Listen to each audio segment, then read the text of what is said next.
Have you ever looked at your paycheck, then looked at how hard you're working and just thought, wait a minute, this doesn't add up? Why do some people seem to make so much more money for what looks like way less effort? Well, let's get right into it, because today we are breaking down the one concept that explains almost all of it. You know the feeling, right? You're putting in the hours, you're grinding away, you feel like you're doing everything you're supposed to do, but your income just feels flat. It is so frustrating when all that effort doesn't seem to lead to bigger rewards. So, what's the secret ingredient? What is the missing piece of the puzzle? Okay, just look at this. This really shows what you might call the effort-income paradox. On one side, you have jobs where your income is totally chained to your time. If you stop driving or stop delivering, the money stops, period. But on the other side, the impact of just 1 hour of work can be multiplied 1,000 times, even 1,000,000 times over. The work isn't necessarily easier, but it's fundamentally different. And that difference, that hidden force that creates this huge gap between the two sides, it all comes down to this one simple, powerful word: leverage. This is the whole reason an app developer can earn massively more than a taxi driver, even though they're both technically solving the same problem: getting someone from point A to point B. So what exactly is leverage? The easiest way to think about it is as a force multiplier for your effort. It's anything that lets you break the link between your input, your time, and your output. It's the difference between trying to move a giant boulder with your bare hands and using a simple lever to pop it out of the ground with one finger. Now, leverage pretty much comes in three main flavors. You've got labor, that's the classic model, having other people work for you. Then you've got capital, which is your money making more money for you through things like investments. But the real game changer today, the one that's available to almost everyone, is the third one: code and media. A single piece of software or a video or an article can work for you 24/7, reaching millions of people with almost zero extra cost. And this example just makes it crystal clear. The taxi driver's effort is one-to-one. One ride, one payment. Their income has a hard ceiling, capped by the number of hours in a day. The app builder, though, they write the code once, and that single effort can manage thousands of drivers and riders all at the same time. That is incredible scale. So you can actually boil this down to a simple formula for how wealth is really built in today's world. See, your income isn't just about the value you provide. It's the value you create, multiplied by the leverage you have, multiplied again by how scarce your skills are. Let's actually put that to the test. Let's apply that formula. Look, both the driver and the developer provide high value. They both solve an important problem, no question there. But check out the table. The driver has very low leverage and, because many people can do the job, low scarcity. The result? Lower income. The app developer, on the other hand, has massive leverage through code and high scarcity in their specific skill set. The result? Much higher income.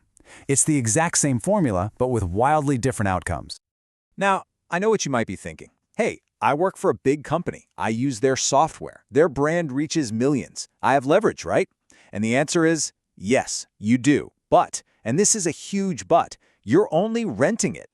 And here's the deal. You get the stability of a salary, which is great, in exchange for getting to use the company's powerful leverage. But the company?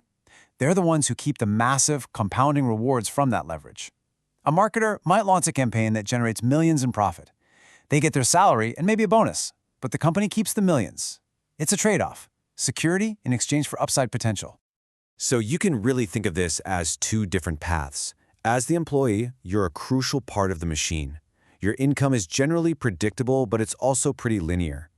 The goal for a lot of people is to slowly shift over to the other side, to become a builder, someone who owns the systems.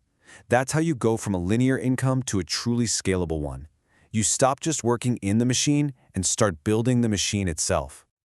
But hey, this does not mean you should go quit your job tomorrow. Absolutely not. In fact, your job might be the best classroom you could ask for. Think of it as a paid apprenticeship in leverage. You are literally getting paid to see how large-scale systems work from the inside. You're learning on someone else's dime before you even think about building your own thing.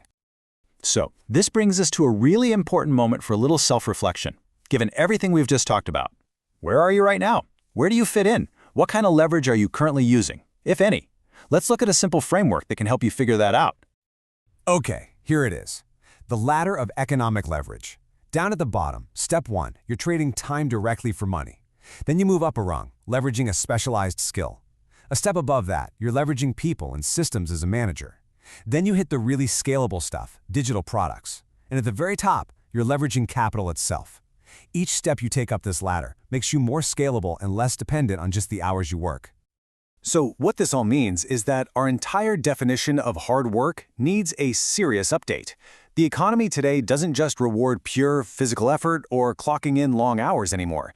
It rewards strategic effort. It rewards thinking deeply about where and how to apply your energy for the biggest possible impact. And this slide just says it all, doesn't it? You can work really hard digging one single hole for 10 hours straight. That is old hard work.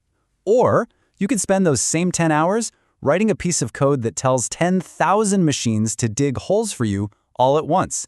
That is new hard work. It's the difference between brute force and strategic, scalable impact. And that really leaves us with this final thought. The rules of the game have changed. It is no longer just about who works the hardest. It's about who understands and builds smart leverage. So the question you really need to ask yourself is this: am I just working hard, or am I building a system that can one day work for me?